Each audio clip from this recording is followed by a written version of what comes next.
Welcome to all viewers from TCR Education. আজকের topic হচ্ছে spoken English বলতে উন্নত বাক্যের ব্যবহার। স্পোকেন ইংলিশ বলতে উন্নত বাক্যের ব্যবহার। লেটস স্টার্ট দি ভিডিওটা শুরু করছি।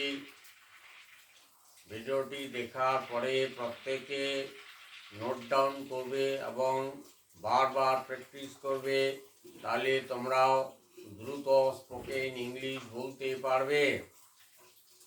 আচ্ছা, ভিডিও দেখো, প্রথম বাক্যটা দেখো, বোর্ডে তাকাও। তোমার বেশি চিন্তা করে কোনো লাভ নেই। এই যে কোনো লাভ নেই, এর জন্য যে ফ্রেজটা ইউজ করা হচ্ছে সেটা হচ্ছে নো ইউজ। No use. আর একটা হচ্ছে নো পয়েন্ট, এটাও কোনো লাভ নেই আর কি। তাহলে প্রথম বাক্যে আমি নো ইউজটা ইউজ করছি, পরের বাক্যে এটা আসবো আর কি। তাহলে তোমার বেশি চিন্তা করে কোনো লাভ নেই। There is no use. There is no use in much thinking of you. There is no use. There is no use in much thinking of you. বেশি চিন্তা করে কোনো লাভ নেই। আচ্ছা, পরেরটা দেখো, তার বেশি পরিশ্রম করে কোনো লাভ নেই। তার বেশি পরিশ্রম করে কোনো লাভ নেই। There is no point in hard working of him. There is no point. There is no point in hard working of him. তার বেশি পরিশ্রম করে কোনো লাভ নেই। আচ্ছা, পরে দেখো, আমাদের বেশি কল্পনা করে কোনো লাভ নেই। আমাদের কল্পনা করে কোনো লাভ নেই। তাহলে এখানে দেখো, দেয়ার ইজ নো ইউজ, কোনো লাভ নেই। In mass imagine of us, imagine মানে কল্পনা। দেয়ার ইজ নো ইউজ, কোনো লাভ নেই। In mass imagine of us, আমাদের অধিক কল্পনা করে কোনো লাভ নেই। তার মানে আমাদের কাজটা বেশি করতে হবে, কল্পনাটা কম করতে হবে আর কি। কাজ করলেই আস্তে আস্তে আমাদের উন্নতি আসবে। বেশি খেয়ে কোনো লাভ নেই।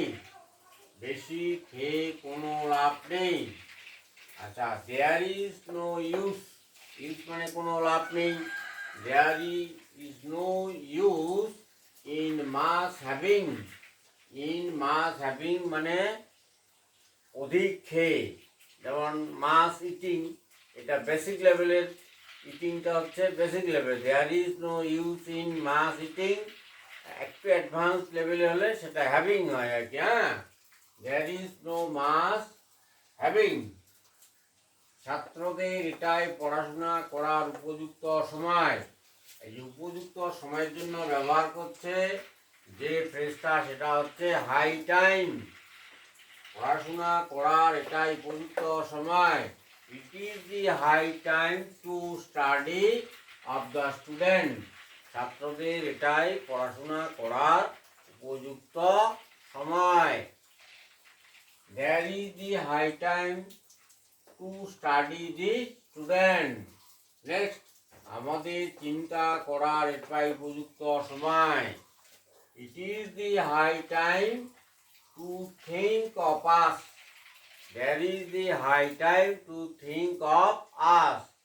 চিন্তা করার আমাদের এটাই উপযুক্ত সময়। তারপরে দেখো, হাঁটার এটাই উপযুক্ত সময়। হাঁটার উপযুক্ত সময় সকাল অথবা মর্নিং এবং ইভিনিং। তাহলে কি বলছে, it is the high time to walk, এটাই হচ্ছে হাঁটার উপযুক্ত সময়। আচ্ছা, এটাই পরিশ্রম করার উপযুক্ত সময়। It is the high time to hard work. It is the high time to hard work. এই সময়টা হচ্ছে কোন সময়? মানুষের ইয়ং টাইমে আর কি, যৌবন বয়সে পরিশ্রম করার এটাই উপযুক্ত সময়। It is the high time, it is the high time to hard work. এই যৌবন বয়সে পরিশ্রম করা মানে 25-30 বছর বা এরকম বয়সে পরিশ্রম করাটাই হচ্ছে উপযুক্ত সময়। আচ্ছা, এটাই প্রত্যেকের সঞ্চয়ের উপযুক্ত সময়। সঞ্চয়েরও একটা উপযুক্ত সময় থাকে, সেটা হচ্ছে একটু কম বয়সে বা ইয়ং বয়সে, তখন পরিবারের লোক সংখ্যা কম থাকে, তখন সেটাই সঞ্চয়ের উপযুক্ত সময়। তাহলে কি হবে? It is the high time to save money for everybody. It is the high time to save for everybody. প্রত্যেকের এই সময়টাই উপযুক্ত সময়। কি হাই টাইম? উপযুক্ত সময় টু সেভ মানে সঞ্চয়ের, ফর এভরিবডি প্রত্যেকের।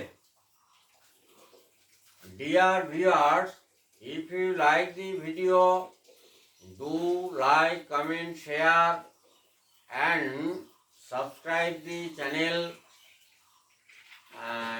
Press the bell icon or